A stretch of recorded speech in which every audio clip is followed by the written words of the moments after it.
Smoke coils above the grassland like a warning. Hands thicken the soil with ash, knuckles, cracked and scarred eyes fixed on a thin green line that refuses to die. If Neanderthals learned to plant before they learned to conquer, what else could they bend? Seasons, hunger, fate. The band moves before the heat wakes the flies. Bodies low breath steady. They spread from the fig tree's shadow to the river's black ribbon. A matriarch with a healed forearm fracture shoulders a basket plated from reeds. Two juveniles carry leaf-wrapped embers and a polished thigh bone filled with seeds.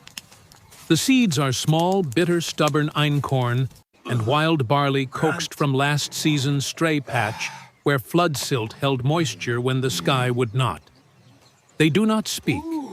Meaning flows through wrists and shoulders, a tap to the chest, remember. A palm to the earth, feed it. Ash falls in gray snow from last night's controlled burn. The soil is looser, now warm clean of thorn and tick. Stone flakes bite into roots as they hack a narrow furrow. The digging stick fire-hardened, and black punches rhythm into the ground. Press, twist, lift, step. A skin pouch opens. The matriarch pinches seed and sprinkles life into the groove. Juxtaposed with the wild, this line is a promise. A juvenile kneels, seals it with a heel, then scatters wood ash in a thin veil as if covering a sleeping child. Beside them, two males fan out toward the termite mounds where the soil stays damp.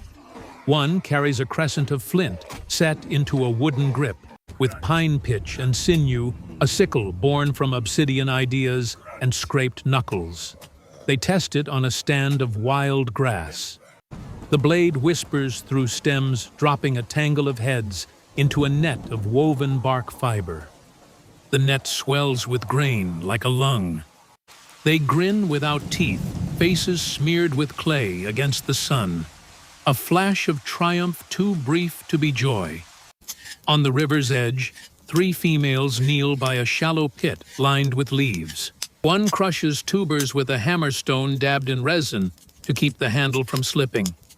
Another bruises fragrant plants, yarrow mint, a bitter stem saved from a fever week pressing the paste into a gash on an elder's calf. The third shapes a clay bowl against her thigh, smoothing with spit and river mud, adding pitted shells to temper it. She lifts the bowl to the light, studies its curve, sets it near the ember bundle to dry. A shadow slides over the field, broad circling. Vultures draw dark circles in the air, eyes like chips of night. Across the plain, something else moves a line of dust, low and steady. Aurochs. The band stiffens. Not a hunt, not today. The line of green must live. The juveniles sink to their knees and bury the ember bundle deeper beneath damp clay. Hands signal, hold, hide, share, breath. The matriarch smears a strip of ochre across her forearm and presses it to a flat stone, leaving a streak, the mark of return. If the field survives, they will anchor here again. Wind carries laughter that is not laughter. Hyenas. The sound crawls along the spine. The band tightens, forming a crescent around the seeds, and the elder, their tools shifting from gentle to hard. One male raises the sickle as if measuring the sun. The other digs a quick trench at the field's edge to catch runoff. If storm comes to break charge, if hooves come to say with earth, what lips cannot, this place is different. This place is ours. The band waits, breath fused with the tall grass. Hyenas crest the ridged shoulders, rolling eyes bright with hunger. Their laughter twists into snarls when they scent the raw tubers and the faint musk of blood on the elder's wound. The Neanderthals do not retreat. They press closer backs to the seeds, gripping stone clubs etched with years of scars. The matriarch raises her chin, her face streaked with ochre. A guttural cry bursts from her chest, part warning, part defiance. The sound vibrates through the ribs of the band until the plain itself seems to roar. The hyenas hesitate. For an instant, their hunger collides with the unfamiliar. These bipeds are not running. They are holding. Then a sudden rush, dust explodes. One hyena darts for the elder, another lunges at the juveniles. The first male swings the flint sickle wide, slicing across a snout. Blood sprays. The second slams his club against stone, sending a crack like thunder. The juveniles, trembling but sharp-eyed, hurl fist-sized stones, one striking a flank, another an eye. The predators retreat a step, then circle again, frustrated. The standoff stretches each heartbeat a lifetime. Finally, the pack withdraws, melting into shadow, their laughter fading into the wind. Silence falls heavy, broken only by panting. The matriarch bends, scoops a pinch of soil, sprinkles it over the seeds as though sealing them with protection. The band exhales as one. Yet relief is short-lived. Dark clouds surge at the horizon, rolling fast. The air sharpens with ozone, the scent of a coming storm. Thunder growls deep in the sky, warning of a flood. The freshly laid furrows lie naked, vulnerable to the fury of rain. They move without words. The men deepen the trenches, carving angled channels to guide water away from the seed line. Females haul armloads of reeds, weaving quick fences to brace the soil. Juveniles press flat stones against the furrows, anchoring against the wind. Lightning splits the plain. Rain lashes down. The young plants are not yet visible, but the hope inside the soil trembles with every drop. The tribe shields it as though it were a newborn, shoulders-hunched mud, sucking at their heels.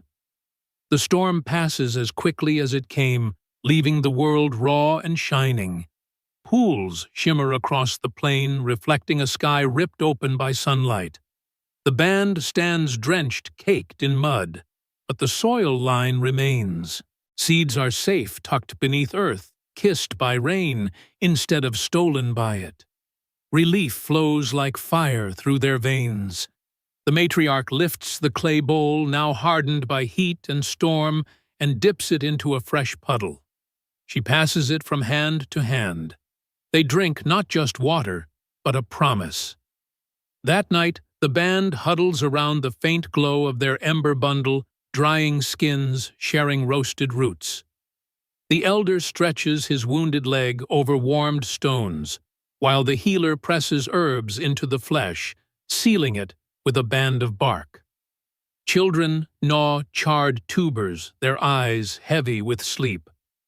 The matriarch watches the horizon, where the furrows lie unseen in the dark. Tomorrow, if the earth answers, green will pierce through mud and ash. And with it, a new story will begin, not of wandering, but of waiting. Not of chasing prey, but of calling life to them. Weeks pass, and the land transforms. From the ash-darkened soil, tender shoots push upward, fragile, yet unyielding. The band circles them with reverence. Each green blade feels like a miracle, born not of chance, but of intention. They guard the sprouts as fiercely as they guard their young. Spears meant for hunting aurochs now defend a patch of earth no wider than a riverbank. Hunger no longer drives them endlessly across the savanna, it holds them here, tethered by roots that are not yet ripe, but already shaping destiny. The shift is profound. For the first time, Neanderthals carve permanence into the wilderness. Instead of following herds, they bend time itself, waiting for grain to fatten under the sun.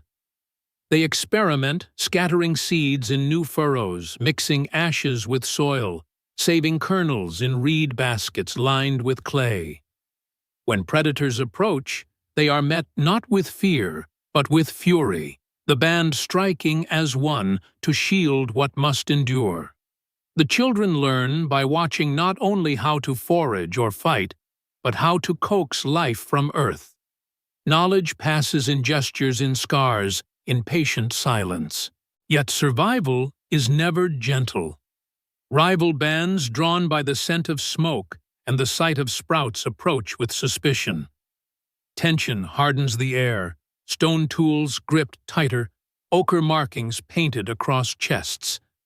But instead of blood, there is barter, a share of seeds for stone flakes, roasted roots for bone blades.